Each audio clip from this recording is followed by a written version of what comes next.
Huh? What's this? It looks like the game with the worst graphics in history. It's time for it to get a well-deserved graphics upgrade. By the way, I'm sitting by a window with some gravel-tastic scenery, so that's the vlog part of this video. Anyway, for 2 weeks I could not get this thing to run because I lost my USB to micro USB cable, so there's no way to power it. But guess what I just got? So let's plug it in to see where our starting point is for this graphics improvement.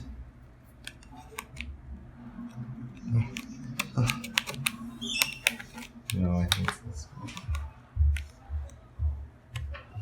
There, that side's in. And now, through all these really thin wires, I plug this in. I need 2 hands for this.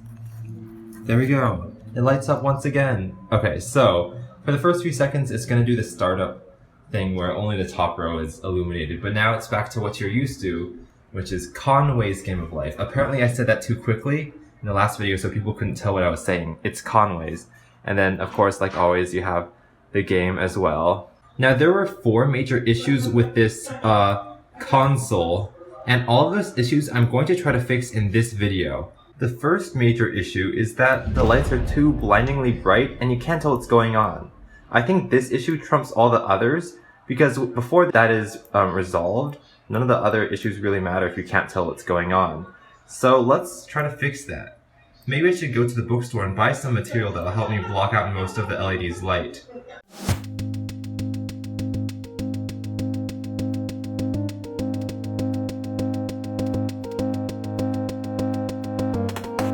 Okay, I'm at the bookstore now, so let's see if I can find some filter to block out some of the light.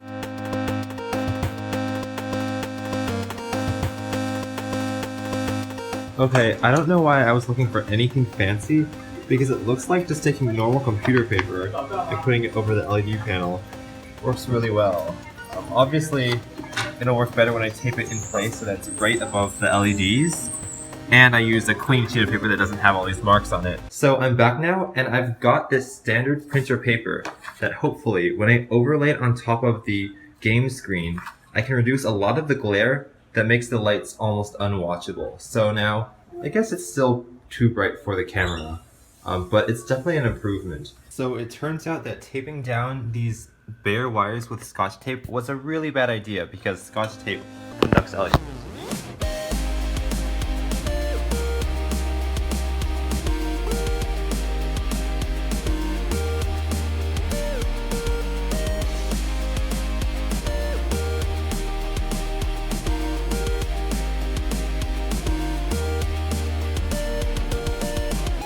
Okay, so the whole circuit is taped down with electrical tape, and I just finished cutting out all 4 edges of this window, which took a lot of effort on the scissors, and I feel like my skin is going to fall off.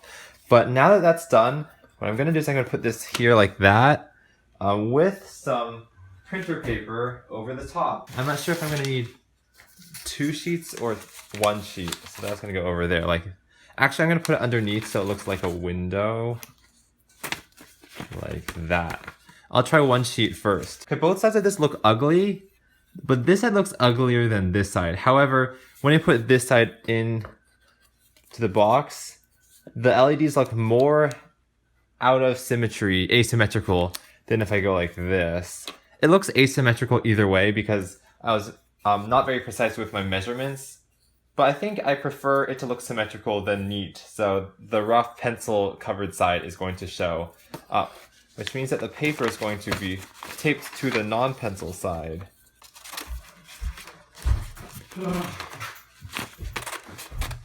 Bye, Sean. I actually only need to tape 2 sides. Just 1 side. Now the main purpose of the cardboard frame is so that the paper doesn't bend because it would bend if it were just floating on its own. This way I can have this rigid body just taped down like that and it will work. So also it's like off center again, but that doesn't matter because you can't see the edges of the paper here. Uh-oh. Okay, so I think that's done. So let's plug it in now, and I have no idea what it's going to look like, and also realize that it's going to look a lot different in person than it is on the camera screen because the camera clips to white and all of that. So I'm gonna plug in the USB cable and it should light up. Hopefully. Oh, it's kind of tight to plug it in down here. Maybe what I'll do in the future is never unplug this wire, and then the only thing I unplug is the other end of the USB cable.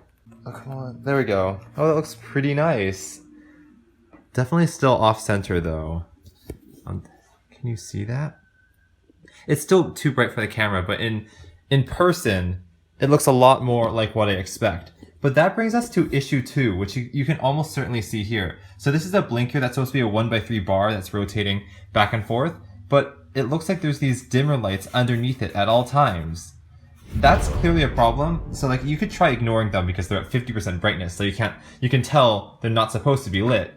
But I want to fix that anyway. So for a long time I thought it was a hardware issue because maybe my wires were touching somewhere, which was causing voltages to leak a little bit to rows that weren't supposed to be activated. So that's why they were lighting up. Okay, so from playing the game, it's pretty clear for me to see that the issue is the second to last column is just not lighting up at all. So things are disappearing right there. I'm really hoping that's a software issue and not a hardware issue. Yeah, okay, so it was a hardware issue. These two wires here are no longer connected when they should be. So I would go to the lab and solder them, but my lab is closed right now since it's the weekend. So I think it should be the same if I just clip them together with these alligator clips. So let me try that right now. Also, that would explain why this whole column does not light up except for the first one, which does because the break happens after the first LED.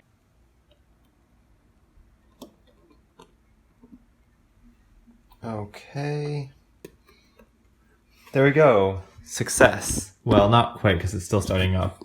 But if these LEDs down here light up, which they do, then that means it works again. And it doesn't even matter that the alligator clip is there because when this comes down, you can't see it. So issue 1 about the LEDs being too bright, which I guess I also ran into this other issue with the wires not connecting. So 2 issues have been fixed, but there's still 3 more issues to go.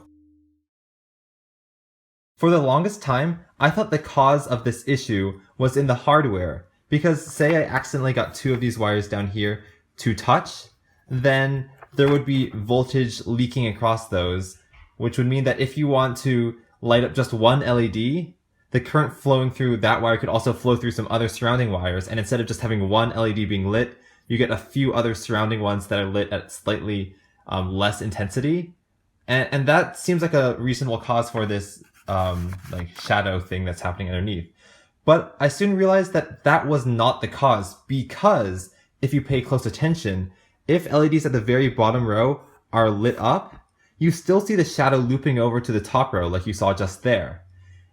If the issue really was in the hardware of the wires touching, it doesn't really make sense that LEDs that are like 6 inches apart across on opposite sides of the screen would be sharing voltages like that.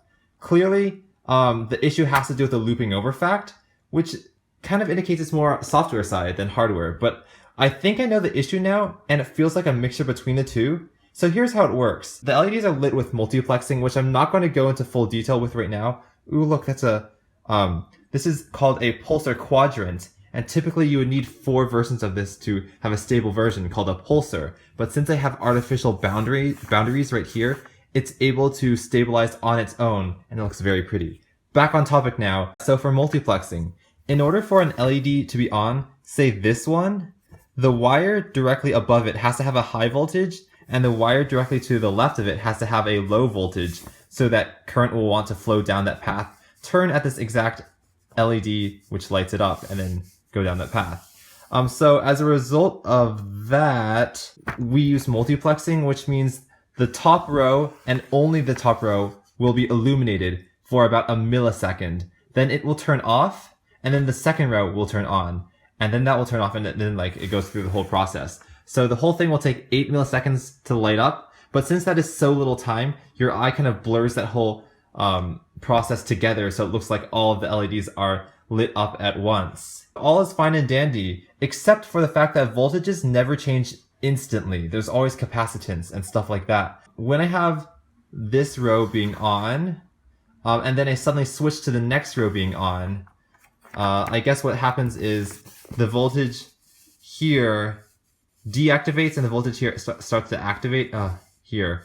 But it doesn't happen instantly, which means that there's still a little bit of voltage for like the new coordinates of light to come through, which means that the LEDs directly below will now be slightly lit up with that residue voltage, I guess. That wasn't a very good explanation, but the way I'm going to try to fix it is to say, whenever you're moving down from one row to the next, add a little bit of delay in which neither voltage is activated. Hold on, I think I can lower the exposure just by doing this. And oh yeah, that looks a lot better. So it looks like the lights are off in this room, but they're actually still on. To give you a sense of what I'm changing, I made the delays 500 times longer. So here's what it's doing very, very quickly. You can see that at any point in time, a light is always on. Let me lower this exposure a little further. And this is what I want to change it to. I want to change it so that there's also a delay in which no lights are on at all. What I want to have is this. So you can see it's like on, off, on, off, on, off. And in the off time, that's when the voltages will settle down. Okay, I moved around some of the lines of code so that all the vertical stuff happens first, and then all of the horizontal stuff happens after that. So maybe the separation of dimensions like that might make it work this time. Let's find out. Okay, gotta lower the exposure. Moment of truth, guys.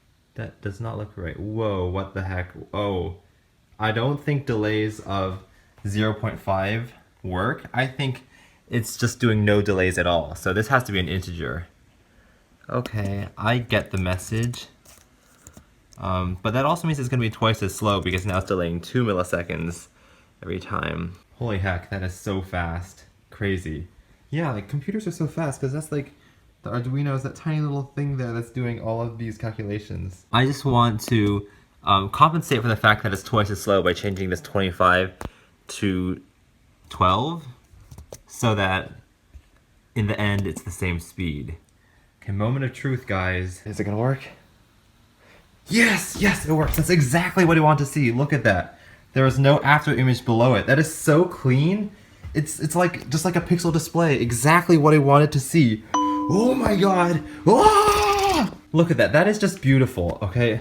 My last LED display video, don't watch that anymore because it is pathetic in comparison to this beauty. The colors actually show through this time because of the paper thing. How does it look like that? I guess it still looks pretty good down there. But the paper thing added on to the lowering the exposure, added on to removing the after image, just makes this look so elegant, so clean, so neat. It's just perfect. So now I know I got Conway's Game of Life looking nice. Let me just make sure it still works on mode 2, which is the game. So I'm gonna press it, and from what I see with my human eyes, is that like for some reason the flickering is a lot more apparent in this version, even though I think I'm still using the same delays. Yeah, I don't know why that is. Although one thing I will say is that now that the lights are covered up with the paper, it looks a lot more like motion of the obstacles because they're more like full circles moving towards me instead of just blinding points of light. So I feel like this game is, oh I died, is moderately easier than it was before. Which is good because, you know, better graphics gives you a more immersive experience because of course I designed this game to be the most immersive possible.